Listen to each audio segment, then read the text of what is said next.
నిజామాబాద్ కు పసుపు బోర్డును సాధించడం పట్ల ఎంపీ అరవింద్ కు ఓ యువతి వినూత్నంగా ధన్యవాదాలు తెలిపింది. నిజామాబాద్ నగరంలోని భోర్గాంపీకి చెందిన ఫోటోగ్రాఫర్ మల్లేష్ కుమార్తె భవానీ కోటగల్లీలోని ప్రభుత్వ జూనియర్ కళాశాలలో ఇంటర్ 2వ సంవత్సరం చదువుతోంది. పసుపు బోర్డును నిజామాబాద్ కు తీసుకురావడంతో ఆనందం వ్యక్తం చేస్తూ స్థానిక బీజేపీ నేత నరేష్ ఇంట్లో ధన్యవాదాలు తెలిపేలా ముగ్గు వేసింది. ముగ్గులో మోడీ, అరవింద్ కమలం పువ్వు చిత్రాలు గీసి వీరిద్దరిని ఇందూరు ప్రజలు ఎప్పటికీ గుర్తుంచుకుంటారని పేర్కొంది. తనకి ఇప్పటి వరకు ఓటు హక్కు రాలేదని, తాను జీవితాంతం ఓటు ఎవరికి వేయాలో నిర్ణయించుకున్నానని తెలిపింది.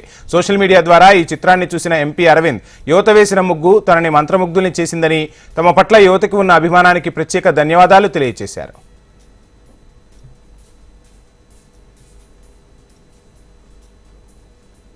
ముందుగా అరవిందన్న గారికి మరియు మోదీజీ గారికి నా ప్రత్యేక పాదాభివందనాలు తెలియజేస్తున్నాను. ఈ కృతజ్ఞతలు తెలియజేయడానికి గల కారణం, నేను ఒక రైతు మన్మరాన్ని.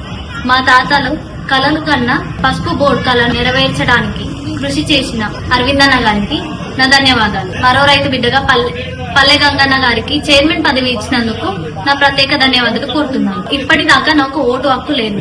నా మొదటి ఓటు నుంచి చివరి ఓటు వరకు నేను ఎవరికి వేయాలో నిర్ణయించుకున్నాను.